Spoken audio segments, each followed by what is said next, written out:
Assalamualaikum warahmatullahi wabarakatuh. Halo teman-teman, selamat datang di channel saya Bang Kowi. Dan pada video kali ini saya akan ngebahas tentang sesuatu yang sudah ditunggu-tunggu oleh teman-teman CPNS, yaitu tentang pemberkasan untuk mendapatkan SKPNS secara 100%.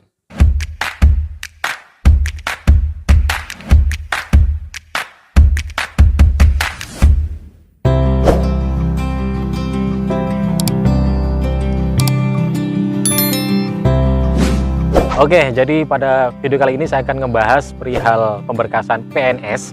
Jadi ini khusus untuk teman-teman CPNS yang sudah melewati proses prajabnya atau latihan dasar latsar ya, dan juga sudah melewati tes kesehatan. Untuk video tentang latsar dan tes kesehatan bisa dilihat di video yang sudah saya buat ya, tinggal dilihat aja di daftar video saya. Dan pada video kali ini saya akan ngebahas perihal pemberkasan apa saja yang harus kita siapkan ketika ada informasi tentang pemberkasan untuk mendapatkan SKPNS. Nah, untuk pemberkasannya ini kita beda dengan tahun-tahun sebelumnya ya, karena kita sudah masuk di era pandemi, jadi hampir mirip dengan pemberkasan CPNS yang di tahun lalu yang teman-teman sudah melaksanakan. Jadi kita pemberkasannya via online, jadi otomatis ini lebih memudahkan kita, lebih simpel dan tidak sebanyak kalau kita pemberkasannya secara manual. Jadi untuk pemberkasan menjadi PNS 100% ini juga sama, kita menggunakan sistem online. Nah, yang perlu disiapkan ada 4 hal saja, jadi sangat sedikit ya. Untuk ijazah itu sudah nggak perlu karena udah selesai ketika dulu kita pemberkasan CPNS ya. Jadi 4 hal ini, yang pertama kita nanti menyiapkan STTPL atau surat tanda tamat pelatihan latsar ya. Kemudian yang kedua kita menyiapkan SK CPNS, kemudian kita menyiapkan SK SPMT yaitu surat perintah melaksanakan tugas, dan yang terakhir surat kesehatan. Jadi 4 poin ini ya. Nah, nanti teman-teman akan mendapatkan edaran dari BKD masing-masing ya. Di situ nanti akan ada portal di mana teman-teman harus mengunggah berkas itu dan juga mengisi. Nah, apa saja yang diisikan? Untuk yang pertama nanti kita mengisi identitas kita. Tentu saja nanti hubungannya dengan nama kita, kemudian NIP, kemudian formasi.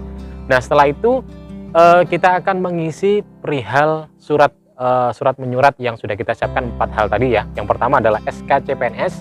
Nanti yang kita isi jelas yang pertama nomor surat SK ya. Nah, setelah nomor surat SK nanti kita mengisi tentang tanggal TMT SK-nya. Kemudian tanggal tertandatangannya, kemudian yang menandatangani. Jadi nomor SK ada di atas sendiri ya biasanya, kemudian TMT-nya dengan tanggal tertandatangannya ini beda. Kalau saya TMT-nya adalah 30 Desember kalau nggak salah. Saya coba tak cek agak lupa. TMT saya 1 Desember, TMT 1 Desember, tanggal ditandatanganinya 30 November. Jadi beda tanggal ya antara TMT dan tertandatangannya. Jadi teman-teman harus jeli lihatnya informasi di sini ya. Dan yang bertantangan adalah Bupati Jombang. Itu untuk SK CPNS. Nah, setelah itu kita sudah mengetiknya, kita akan masuk di isian yang kedua, yaitu kita melampirkan identitas SK SPMT atau surat pernyataan melaksanakan tugas ya, SPMT ya. Nanti kita lampirkan di isiannya, yang pertama adalah nomor tentang SPMT-nya sama kayak SK CPNS tadi nomornya, kemudian kedua adalah tanggal SPMT-nya, kemudian yang ketiga tanggal tertandatangannya, karena itu juga beda. Jadi SPMT saya di sini tertanggal mulai 1 Januari itu tanggal SPMT-nya. Mulai melaksanakan pekerjaan di formasi saya atau di satker saya. Untuk tertandatangannya di sini 28 Desember. Jadi teman-teman harus cek betul informasi atau redaksi yang ada di surat menyurat yang teman-teman bawa ya. Kemudian yang bertanda tangan. Nah, setelah itu kita nanti juga mengisi untuk isian STTP. Di situ nanti kita mengisi terkait nomor STTP-nya. Di sini agak panjang daripada yang lain ya, karena ada banyak redaksi di sini, teman-teman tinggal tulis saja. Nah, ini kemarin teman-teman saya sempat bingung karena rata-rata nomor surat itu kan nggak ada spasi ya, tulisannya sambung semuanya. Teman kalau di STTP ini nomor suratnya kalau teman-teman udah nerima, di sini ada yang pakai spasi kayak tulisan latsar, kemudian spasi CPNS, spasi 3 ini kita bingung apakah ditulis spasi sesuai ini ataukah disambung. Kalau di BKT saya diinstruksikan untuk menyesuaikan dengan tulisan aslinya. Kalau tulisan aslinya dipisah ya kita semuanya dipisah gitu. Jadi kita tulisnya pisah. Setelah itu kita di sini melampirkan tanggal tertandatangannya, karena di sini nggak ada nggak ada tanggal semacam kayak TMT ya, karena ini bukan surat SK, ini surat tanda tamat gitu. Jadi kita langsung melampirkan tanggal tertandatangannya, kemudian yang menandatangani.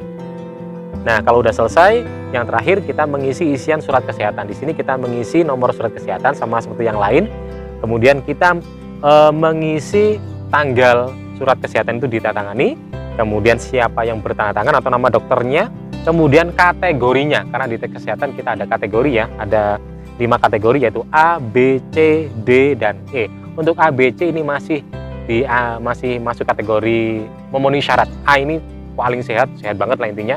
Kalau yang B dia sehat tapi ada penyakit lain yang membuatnya harus bekerja di salah satu bidang tertentu gitu. Yang C juga sama, dia sehat tapi ada penyakit lain, tapi ini masih memenuhi syarat. Jadi kawan-kawan kalau yang kategorinya B, C nggak usah khawatir, itu tetap memenuhi syarat dan pasti bakal dapat SKPNS-nya. Kemudian yang D dan E, nah ini yang wassalam karena memang belum memenuhi syarat gitu. Untuk selebihnya ini sudah saya bahas di video tentang yang saya ngebahas tentang surat kesehatan ya, nanti dicek aja. Ketika itu udah kita isi di isian, baru kita nanti melampirkan filenya. Jadi kita mengunggah filenya di kolom file yang sudah disediakan. Kalau udah selesai ya tinggal kita kirim dan tuntas, tinggal teman-teman nanti menunggu jadwal keluar untuk seremonial serah terima jabatan dan sumpah jabatan sebagai PNS 100%. Nah, jadi itu yang bisa saya sampaikan. Jadi sekali lagi ada 4 hal yang perlu teman-teman siapkan ya. SK CPNS, kemudian SK SPMT, kemudian STTPL, kemudian yang terakhir surat kesehatan. Ini semuanya harus siap dan informasi redaksionalnya juga harus disiapkan gitu. Jadi teman-teman yang belum ada panggilan nanti itu bisa disiapkan, kalau udah ada panggilan tinggal dilampirkan aja, tinggal diisi aja. Mudah-mudahan informasi ini bisa membantu teman-teman lebih mencerahkan ya, dan harap bersabar untuk teman-teman yang belum dipanggil. Tenang aja, pasti akan dipanggil. Tenang aja, nanti pasti akan ada informasi kapan pemberkasan itu akan dilaksanakan.